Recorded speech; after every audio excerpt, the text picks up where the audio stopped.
एक समय किसी नगर में एक बहुत ही धनवान साहूकार रहता था। साहूकार का विवाह नगर की सुंदर और गुणवंती लड्डकी से हुआ था। एक बार वो अपनी पत्नी को लेने बुधवार के दिन ससुराल गया और पत्नी के माता पिता से विदा कराने के लिए कहा। माता पिता बोले, बेटा, आज बुधवार है। बुधवार को किसी भी शुभ कार्य के लिए यात्रा नहीं करते। लेकिन वह नहीं माना और उसने वहम की बातों को न मानने की बात कही। दोनों ने बैलगाड़ी से यात्रा प्रारंभ की। 2 कोस की यात्रा के बाद उसकी गाड़ी का एक पहिया टूट गया। वहां से दोनों ने पैदल ही यात्रा शुरू की। रास्ते में पत्नी को प्यास लगी तो साहूकार उसे एक पेड़ के नीचे बैठाकर जल लेने के लिए चला गया। थोड़ी देर बाद जब वो कहीं से जल लेकर वापस आया तो वह बुरी तरह हैरान हो उठा, क्योंकि उसकी पत्नी के पास उसकी ही शक्ल सूरत का एक दूसरा व्यक्ति बैठा था। पत्नी भी साहूकार को देखकर हैरान रह गई। वह दोनों में कोई अंतर नहीं कर पाई। साहूकार ने उस व्यक्ति से पूछा, तुम कौन हो और मेरी पत्नी के पास क्यों बैठे हो? साहूकार की बात सुनकर उस व्यक्ति ने कहा, अरे भाई, यह मेरी पत्नी है। मैं अपनी पत्नी को ससुराल से विदा कराकर लाया हूं, लेकिन तुम कौन हो जो मुझसे ऐसा प्रश्न कर रहे हो? साहूकार ने लगभग चीखते हुए कहा, तुम जरूर कोई चोर या ठग हो।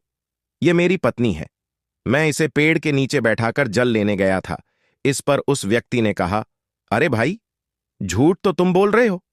पत्नी को प्यास लगने पर जल लेने तो मैं गया था। मैं तो जल लाकर अपनी पत्नी को पिला भी दिया है। अब तुम चुपचाप यहां से चलते बनो, नहीं तो किसी सिपाही को बुलाकर तुम्हें पकड़वा दूंगा। दोनों एक दूसरे से लड़ने लगे। उन्हें लड़ते देख बहुत से लोग वहां एकत्र हो गए।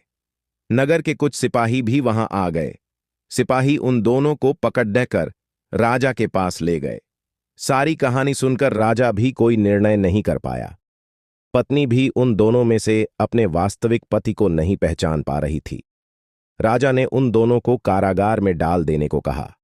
राजा के फैसले को सुनकर असली साहूकार भयभीत हो उठा।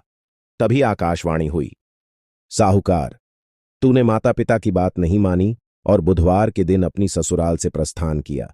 यह सब भगवान बुद्धदेव के प्रकोप से हो रहा है। साहूकार ने भगवान बुद्धदेव से प्रार्थना की कि हे भगवान बुद्धदेव, मुझे क्षमा कर दीजिए। मुझसे बहुत बड़ी गलती हुई। भविष्य में अब कभी बुधवार के दिन यात्रा नहीं करूंगा और सदैव बुधवार को आपका व्रत किया करूंगा। साहूकार की प्रार्थना से प्रसन्न होकर भगवान बुद्धदेव ने उसे क्षमा कर दिया। तभी दूसरा व्यक्ति राजा के सामने से गायब हो गया। राजा और दूसरे लोग इस चमत्कार को देखकर हैरान हो गए। भगवान बुद्धदेव की अनुकंपा से राजा ने साहूकार और उसकी पत्नी को सम्मानपूर्वक विदा किया। कुछ दूर चलने पर रास्ते में उन्हें बैलगाड़ी मिल गई। बैलगाड़ी का टूटा हुआ पहिया भी जुड़ा हुआ था। दोनों उसमें बैठकर नगर की ओर चल दिए। साहूकार और उसकी पत्नी दोनों बुधवार का व्रत करते हुए आनंदपूर्वक जीवन यापन करने लगे। भगवान बुद्धदेव की अनुकंपा से उनके घर में धन संपत्ति की वर्षा होने लगी। जल्द ही उनके जीवन में खुशियां ही खुशियां भर गईं। बुधवार का व्रत करने से स्त्री पुरुष के जीवन में सभी मंगल कामनाएं पूरी होती हैं।